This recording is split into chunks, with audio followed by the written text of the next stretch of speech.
Hey everybody, welcome to Pop Culture Philosophers. I'm Rockin Robbie Billups, and it's time for the weekly comic book review.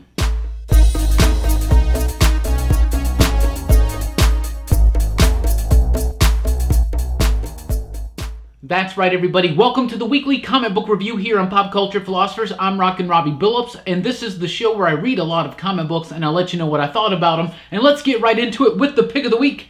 This week's pick of the week, The Wildstorm number 20. This book has been amazing since it started. This issue is exceptional. It's amazing. It's fantastic. And basically what it is, in a nutshell, is it's the first fully unleashed new versions of Midnighter and the Apollo. Like, fully unleashed. This is mostly a big slam-bang action issue, and it's done so well. Warren Ellis can write action in comics like almost nobody else, and John Davis Hunt is able to take that and to render it even better than Warren Ellis probably originally imagined it. The artwork in this issue is absolutely slam-bang fantastic. I don't really want to spoil too much for you, so I really can't show you much. I'm not going to show you much, but at all, actually. But John Davis Hunt, his artwork has been detailed yet spacious. It's been great. He's able to handle technology and characters' motions and movements and facial expressions so well. Warren Ellis rebooting the Wildstorm universe. My favorite stuff from the Wildstorm universe was always the Warren Ellis stuff, Stormwatch, Authority, Planetary, and whatnot. And having him be able to reimagine everything from the Wildcats to Stormwatch to the Authority, it's amazing. And old school Midnighter and Apollo and Authority fans, you're really going to love it. It seems like in this final arc of the Wildstorm, Warren Ellis is really trying to establish the Authority as the preeminent game in the industry. It's great. I would love to see an Authority run after this. I would love to see Ellis and John Davis Hunt continue on with these characters, a Wildcats book, a Michael Crayon going, but especially Authority. The new versions of Midnighter and the Apollo are just as exciting as the original, if not better. It's great. It's sleek. It's grounded. It's cool. It's out there. It's awesome. It's the Wildstorm. And it's been amazing for 20 issues, so it's no surprise that yet another issue makes it to the pick of the week. This has just been such a treat. Only like 4 issues left. Super sad to see it go, but very excited, hopefully, to see something more come out of this. I would love to see this world that Warren Ellis and John Davis Hunt and company have rebuilt from the ashes of the Wildstorm. The Wildstorm number 20 out this week. A fantastic action-oriented issue spotlighting the new Midnighter and Apollo, and it's awesome. A new one from Vertigo Comics, High Level number 1. I got to read this a few weeks ago, and if you watched on the live streams on Sunday nights, I talked about it. I said I really liked it. Now it's available for everybody to check out. I reread it, and it's awesome. It's still exceptional, still a great book. Really good new comic book introduced by Vertigo Comics. Vertigo's actually been kind of doing a big turnaround lately. And, you know, we've got some sad news lately about Border Town and Second Coming, but High Level is here to be like, you know what? It's going to be okay. First of all, you got that cool Matina variant. Seriously, that's probably one of the best Matina variants I've ever seen. I really, really like the colors on that one. The artwork on the inside is absolutely amazing. The artwork is by Barnaby Magenta with colors by Romulo Fajardo Jr. Seriously, the artwork in this issue is superb, top-notch. Like I said, great coloring, great composition, a really nice flow, really interesting artwork that's really, really clean, really fun. Rob Sheridan is the writer. I believe he was associated with 9 Inch Nails, maybe, in an art design capability or something like that. Nevertheless, this book is really cool, great sci-fi fantasy type stuff about this world. It deals with a lot of themes. It talks about cultish type behavior.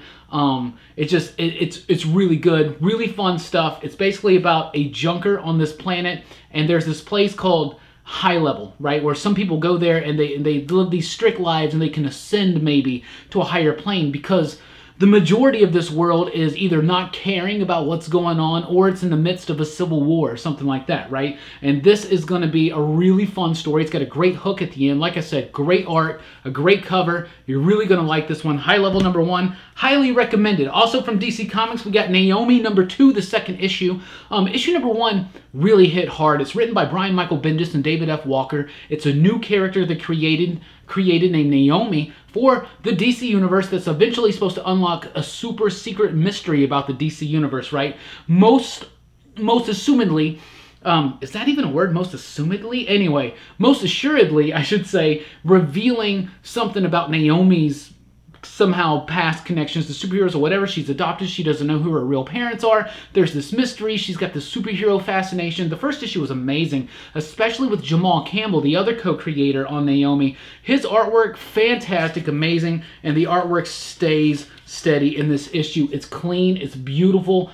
Gorgeous, luscious colors, amazing layouts and composition, the way the story is told, amazing dialogue, a really intriguing mystery around a really intriguing new character. Seriously excited for this, and it really seems like at the end of this issue, and looking at the solicitations for upcoming issues, that they're not going to really slow burn this kind of thing. They're really kind of getting to it, and I really like that. I like the pace, I like the speed of it, I like the necessity of the story. Really fun stuff. I'm loving this character, Naomi. David F. Walker, Brian Michael Bendis, Jamal Campbell doing a fantastic job. Naomi number 2, just as solid as issue number 1, if not better.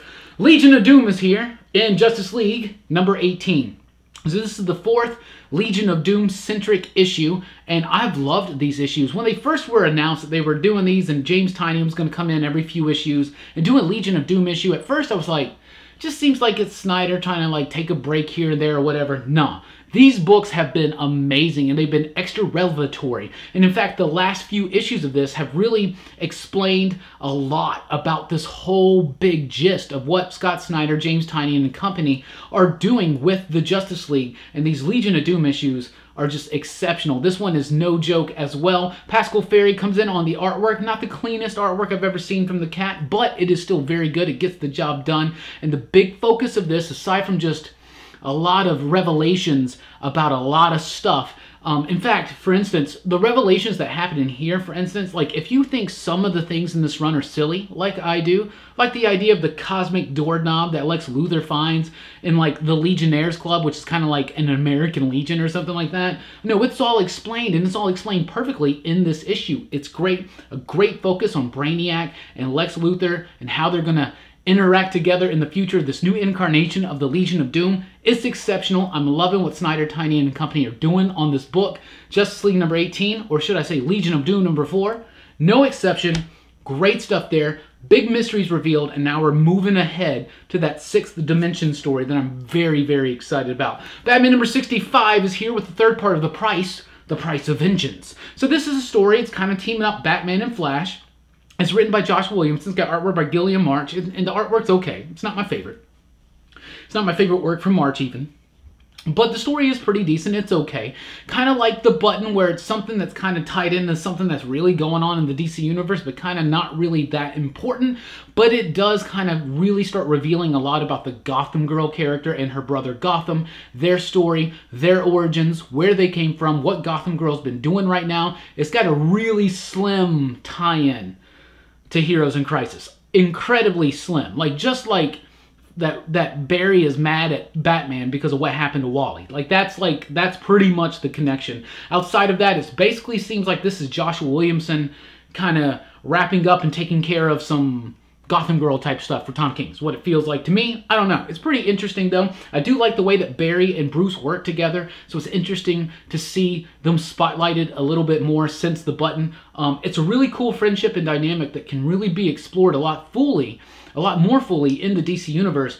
But these little kind of like mini-series that interrupt the ongoing stories of books like The Flash and Batman, that's not the way to do it. That's not the way to build up this relationship. However, I thought that this issue was pretty cool. Not as good as the second part, which came out last week, but definitely better than the first one that came out 2 weeks ago in Batman 64. Batman 65 is out this week, the next part of The Price. Aquaman number 45 is here, and we're now, what, 3 issues in a Kelly Sue DeConnick's run on Aquaman, and it's fantastic. It is amazing. It's really cool. The whole gist of the idea that Aquaman, after the whole Justice League story that they did, what was the name of that story?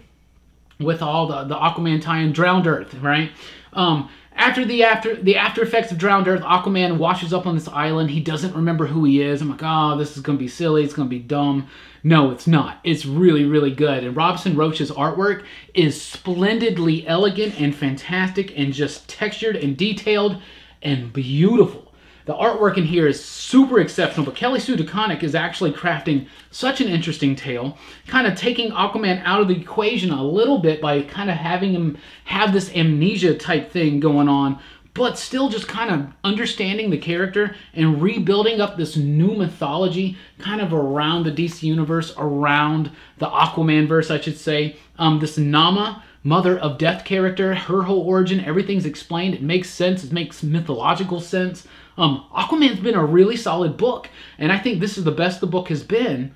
I know we're only like 3 issues in or so, but it's the best the book has been to me since Jeff Johns left the title. Aquaman, number 45 out this week from Kelly Sue DeConnick, Robson Rocha and company. Fantastic. Catwoman number 8 is here with the second part of the story that is kind of like a team up between Catwoman and the Penguin. I really did like the last issue. This one is, it feels a little bit more rushed, a little bit more clunky. The artwork feels a little bit not as consistent or solid as it was in the previous issue. Joelle Jones, though, still has a great knack for dialogue, doing a great job with the pacing, her and the artist. The only thing is that this book is about to be interrupted, too. I think there's, in the next issue is going to be like a fill-in story. Nevertheless, a fill-in story by Ram V from These Savage Shores, so I'm kind of very, very excited for that one. But this is a decent issue. I think Joelle Jones has a long-term plan that's very, very capable for Catwoman, and I think she's got a good grasp on the character, a great grasp on comic book pacing, and a great grasp on written dialogue. So this book, as clunky as it gets sometimes, I think it just has something to do with scheduling or something like that. It feels a little clunky, but everything else just hits so perfect that this book, I think, is definitely something that's going to solidify into a must-read. Fairly certain that's going to happen very, very soon. American Carnage is here from DC/Vertigo Comics with issue number 4, the story about a black man who can pass as white trying to infiltrate a white supremacist group. Written by Brian Hill, and it's fantastic. It's great. Artwork is done by Leandro Fernandez and Dean White. Fantastic stuff. I do like this book. I like it heavily a lot. I really like this one. I think it's really fun. Great dialogue, great setup, great story, and a really interesting ending on this one. That's gonna, like, what? We'll see what happens. Let's jump over to Marvel. Wolverine and the Infinity Watch, number 1. So the final issue of Return of Wolverine came out this week as well. We'll talk about that one in just a second. That leads directly into this issue, though. The ending of Return of Wolverine leads to the beginning of this issue. So that's kind of cool, and to me, that's one of the only cool things about this whole thing. Wolverine and the Infinity Watch is written by Gary Duggan. It's got artwork by somebody McDonald, Andy McDonald, who was the artist over on Multiple Man, the Multiple Man one that Matthew Rosenberg did, but the art doesn't feel as clean, doesn't feel as cool. I don't know, something about the art, something about the story just feels a little clunky. It's very brisk, it's very breezy, it gets through it really quick, and it does have some neat ideas about like Loki's role in the Infinity War story and how Logan, back in that Marvel Legacy that one shot, he had the Mind Stone and how that's played into the return of Wolverine and that cosmic crazy Phoenix Wolverine that's still running around. Lots of Wolverines. This book even kind of like pokes fun at that, and that's kind of interesting and that's kind of neat.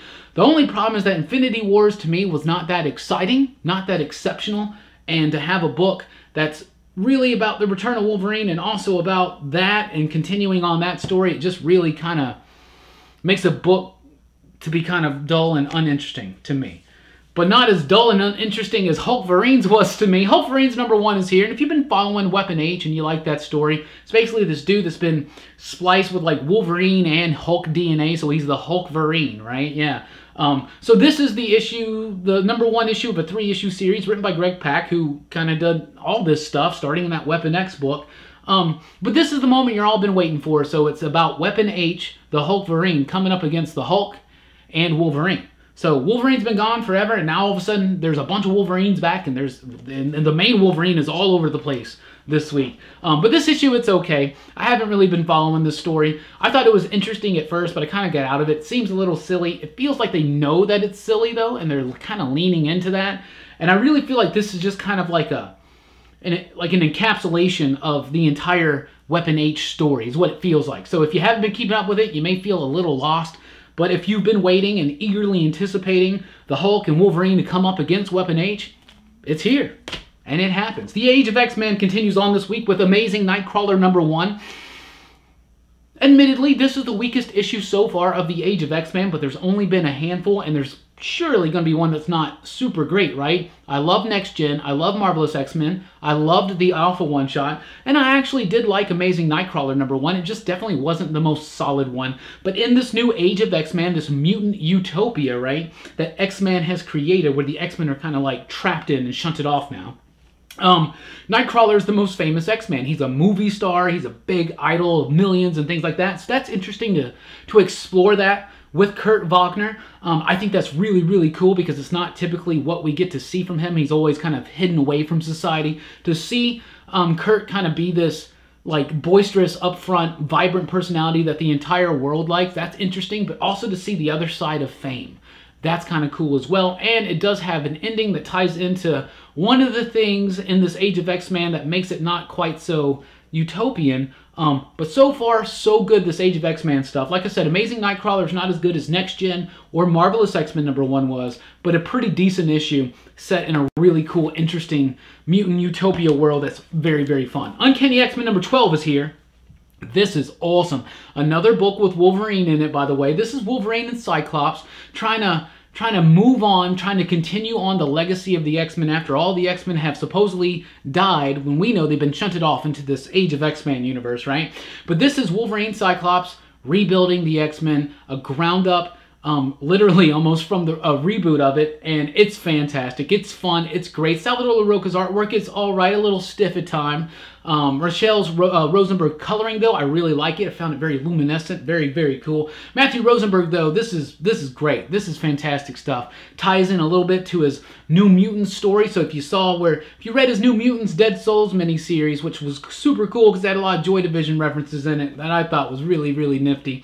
But if you read that, you're interested in what's going to happen to those characters after that ending in that book, it all gets picked back up on here. Great dialogue, great sense of pace, great understanding of the importance of the X-Men and Cyclops and Wolverine in particular to the X-Men. I really liked it. Out this week. Guardians of the Galaxy #2 is here, and this is one of those books that does kind of lean heavily on what happened in Infinity Wars, kind of a dull, boring story for me. So I didn't really like Infinity Watch because of how much it leaned into it, but this one leans into it just enough, meaning that this one takes bits from Infinity Wars, and Donny Cates and Jeff Shaw are just taking what they want and running with it and having so much fun with it. It's great. There's some great Star-Lord work in here. Donny Cates really does have a grasp on the character. It makes sense where that character is right now after the events of Infinity Wars. Thanos right now, of course, is dead. All kinds of chaos is ensuing in the galaxy right now. It's promised that Thanos is going to reincarnate into somebody. Everybody's flipping out. They're going after the Gamora. Star-Lord's just kind of drinking himself to death. Cosmic Ghost Rider's there. Him and some of the Shi'ar and other people, they just want to try to go out and stop this from happening. Interesting things are happening here with characters like Star Fox, Beta Ray Bill, Moondragon and company are now part of the new Guardians of the Galaxy with Peter Quill. It's been fun. It's really awesome. This issue I actually did think was a lot better than issue #1. Issue #1 had a lot of setup and explaining, and too heavily relied on the conclusion and contents and events of Infinity Wars. This one starts blazing its own trail forward, kind of moving on from that a little bit more. But I love it. I think it's great, and I think Donny Cates and Jeff Shaw are going to have a lot of fun in the cosmic Marvel Universe. It's got a really fun ending, too. Speaking of Donny Cates, let's talk about Venom #11. First of all, there's that Dave Gibbons Watchmen variant.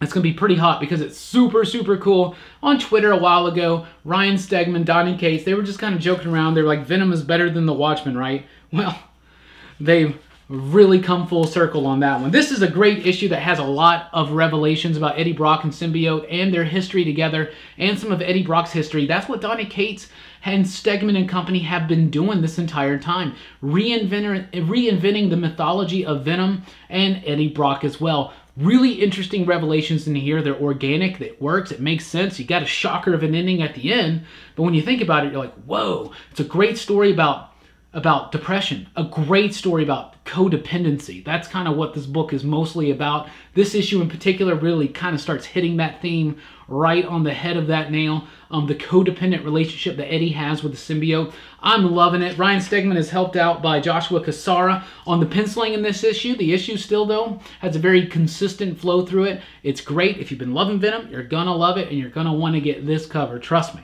Fantastic stuff. Avengers No Road Home number 2. I almost said 10. Number 2 is out this week. This is a weekly 10-issue series that is a sequel to No Surrender, right? So if you're a big No Surrender fan, I think you'll like it. It's interesting. It's got Voyager in it. It's got this new thing happening where Nyx has come out and she's killed like a bunch of different pantheons and she's trying to take over and things like that, right? But it's all right. Ultimately cool. They do some things with Hawkeye that if left the way that they do them could be pretty big deal in this issue, but I just don't believe that it's all gonna last or anything like that. No spoilers here, but Avengers No Road Home is okay, is what I would say. Miles Morales' Spider-Man number 3 is here with a wrap-up of the first story arc, and it wraps it up exceedingly well. Saladin Ahmed really does have a great grasp on Miles, the character. It's fun to see him write Captain America. It's fun to see him write a cheesy yet super inspirational version of Captain America. I also love his take on the Rhino. Ahmed really does have a bit of his heart for some of these Marvel villains, and it comes across in books like Black Bolt and books like this. But this is fun. It's got great artwork by Javier Garron. Really cool stuff. David Curiel's coloring is really exceptional. I really like seeing Miles' hero worship of Cap, especially when we know exactly what happened during the whole Civil War thing. They don't really lean into that too much, but it does work. It works exceptionally well. I love this new villain that's introduced in this issue. It's a great wrap-up to the first story. And like I said, Saladin Ahmed knows what he's doing when he's writing Miles in New York, and it's fantastic, and it's great, and so there you go. Another Spider-Man book is out, Friendly Neighborhood Spider-Man number 3. Decent issue. Pretty cool. It's got some interesting ideas, especially about this under New York. That's really cool stuff. The artwork is absolutely fantastic by Juan Cabal and Nolan Woodard. Absolutely fantastic. Beautiful, spacious, free, clean lined artwork that's got lots of room to breathe and really knows how to tell a story and do some real fun, cool, wonky stuff with it as well. This book is all right. 3 issues in, is it necessary? I don't know. Some big revelations have happened about Aunt May in this. Nice little bits, very humorous. Tom Taylor's the writer. He knows what he's doing. He's a great writer. Friendly Neighborhood Spider-Man number 3. Pretty solid number 3 issue, I would say. Avengers number 15 is here, continuing this whole lead into the War of the Realms with this awesome story there where there's this vampire civil war. The Avengers are trying to stop it. They're trying to find Dracula, and Blade is now a member of the Avengers, at least for this story. It's amazing. I'm a huge Blade fan. We got more Blade action in the last one, but the voice, the characterization, it still rings true. The threat feels heavy. These new vampire villains like Colonel Shadow and things like that, they're very interesting, really incredibly exciting. And Iron Man interrogating Dracula, spotless, perfect, great stuff. Jason Aaron, David Marquez and company doing a decent job on this one, doing a great job, I would say. The only thing I would say is that David Marquez's artwork doesn't quite feel as solid, as heavy, as filled with gravity as it has in times past. It feels a little loose, a little free, maybe a little bit rushed. Aside from that, I do like this book, and I'm loving the characterization of Blade right now. So Return of Wolverine number 5 is the final issue, the ultimate issue, as we say. All I can really say positive about the Return of Wolverine is I am glad it is over.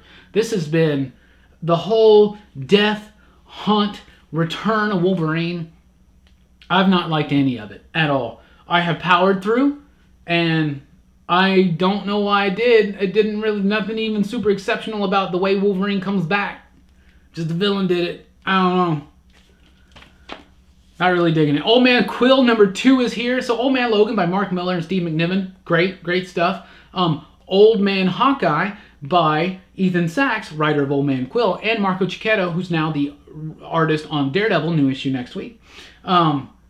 That book was great. Old Man Quill is the 3rd entry into the Old Man saga, I guess you should say. And one thing that's really cool about this one is it picks up after the reign of the Red Skull and explains a little bit more fully about what's happened. And it's interesting. It's cool. I'm not going to spoil anything yet because it's not on the cover. But this is Peter Quill and some of his old friends coming back to Earth to try to rectify something, right? It's all right, though. It does not have the strength of the early issues of Old Man Logan nor the strength of Old Man Hawkeye at all. This one to me is like, if it wasn't for who is now the current ruler of the world, I would probably quit after this issue. But knowing who is in charge now after the Red Skull, it's kind of exciting. Unstoppable Wasp is here with issue number 5. Great artwork by Giri Hiru and a great story by Jeremy Whitley. Nadia Pym When this first was out, Unstoppable Wasp, Volume 1, I loved this character, and I said one of my favorite things about this book was all the terrible things that Nadia has been through. But she's just this, like, bundle of positive energy and hopefulness, right? Well, now Jeremy Whitley is going to the flip side of that, and he's telling us a really strong story about the dangers of not taking care of your mental health. And I think they're doing a great job, and it's a great character to utilize that with because of her past and how that positive aspect of her character leads into what happens in these issues, this one and the one before, and the fact that she's Hank Pym's daughter, closely connected to Avengers history, closely connected to just real solid storytelling. Unstoppable Wasp, he is here with number 5, and I'm loving it. Love Romances number 1 is continuing Marvel's 80-year retrospective, I should say. Looking back at all the different genres of comic books that were popular in the days before superheroes completely dominated the market. We've had a Western book, we've had a crazy sci-fi book, we've had a horror book, we've had a war comic book, now we have the Love Romance.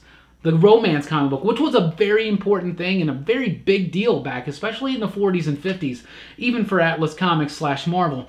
This issue is all right. It's got some neat little short stories. I think it was there 4 short stories. Yeah, 4 short stories. A lot of them, they're all about love, but some of them kind of lean into science fiction. And it's kind of cool, but ultimately kind of forgettable and passable, but still pretty decent.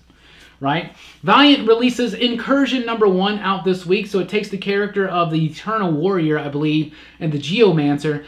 I am unfamiliar with that portion of the Valiant universe. It did not stop me from loving this issue. It's written by Andy Diggle and Alex Packnadel. Yes, that's right. The Packnadel who writes Friendo over at Vault Comics, which is one of our favorite comic books right now, here at Pop Culture Philosophers. Incursion number 1 was a treat. It's a big Galactus world-ending type threat come to the Valiant Comics universe, and it feels big, it feels epic. It's got great artwork by Doug Braithwaite with colors by Jose Villarrubia and Diego Rodriguez. Diggle and Packnadel really nailed this story, really got me involved in it. It's quick, it's big, it's epic, and it's exactly what it should be for this type of story. Incursion number 1 from Valiant Comics. Even if you've never read a Valiant comic, highly encourage you to check this one out. Like I said, just based on the fact that Alex is writing it alone. Friendo is such a great book. Other books he's written has been amazing. Incursion, co-written with Andy Diggle, fantastic. Very, very impressed. Stronghold number 1 is a new one from Aftershock Comics. Phil Hester and Ryan Kelly. It's okay. It's got a really, really nifty concept that when you make it through the end of the issue, you're like, that's a really solid concept and really decent idea on paper. In execution, it feels just a little static. It feels a little too much, just a little too stunted. It doesn't really flow very well, at least not for me. It didn't really get me going. The artwork is decent, but it just doesn't have a nice dynamic flow or energy to it that completely grabs me and hooks me in. But it does have a cool concept that I can't really get into without spoiling some of the book. But Stronghold number 1 to me is, I don't know. To me, it's kind of passable. That's just me. Another book that I think is passable is Sharky, the Bounty Hunter number 1. It's a new one from Mark Millar. It's artwork by Simone Bianchi. I don't really like the artwork. It's a very static to me. Very just not, it's all over the place. It's muddled. It's muddy. It just does not work for me. I've never really liked Bianchi's artwork so much, especially when he's doing interior work. It's an okay story. It's a little bit of a cliche story, but that's what Mark Millar does. Sometimes he adds a little new spin to it, but this is just about a space bounty hunter after a prize. I don't know. We'll have to see. And he looks like Lenny from Motorhead. Totally does. Bitterroot number 4 is here by David F. Walker, Chuck Brown, and Sanford Green, and I love this book. I think it's great. It's set in the early 1900s in Harlem. It's about this family who hunts demons and monsters, and it's fun, it's epic, and Sanford Green's colors and artwork have just been absolutely fantastic.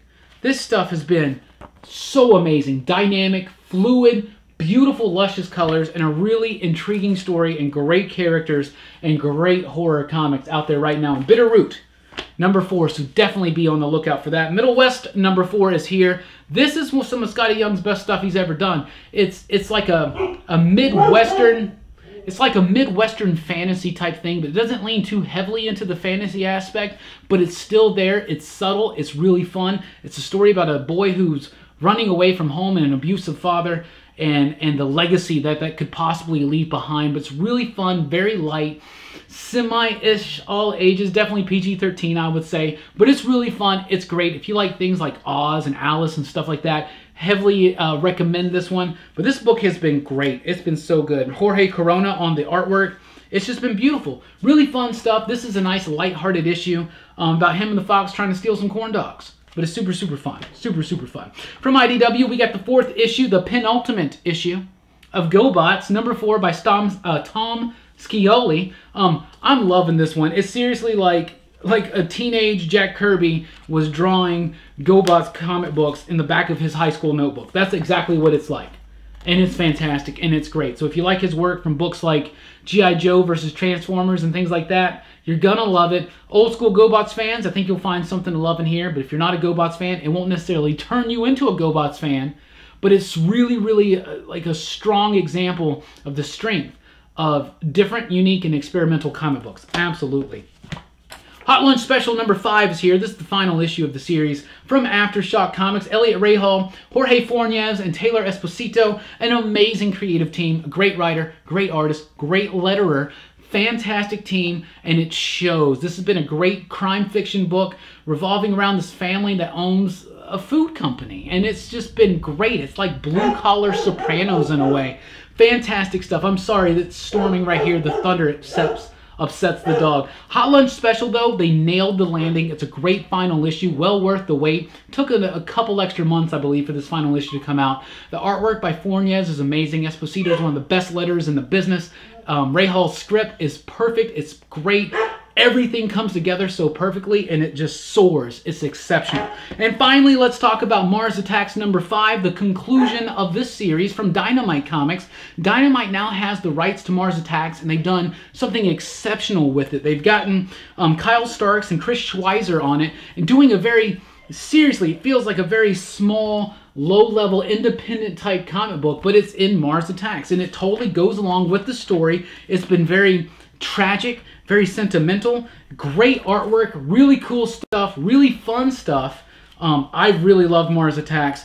I think it's been one of the best Mars Attacks comics I have ever read. If you're a fan of the movie, of the card series, or any of the previous comics from Topps or IDW when they had the rights, I highly recommend it. It's going to be a little bit different, maybe not a little bit for everybody, but if you stick with it, this book is so much better than it should be. It is amazing, and it's got some nuance in it that you do not expect from a Mars Attacks comic, and nothing ever from the property of Mars Attacks has had as much depth and richness and nuance as this miniseries has. Fantastic stuff. So that's what I read this week. That's what I thought about it. What are you reading? What are you excited about? Let me know in the comments down below. Thank you so much for checking out the video. Please do be sure to check us out at popculturephilosophers.com for podcasts and a whole lot more. Be sure to like, share, and subscribe, and join us at the PCP Army on Facebook. That's right, the official Pop Culture Philosophers Facebook group, PCP Army. Join us there to join in on the conversation about comics, movies, pop culture, television, all that and more. Thank you guys so much for rocking with us. I've been Rockin Robbie Billups. Keep on reading.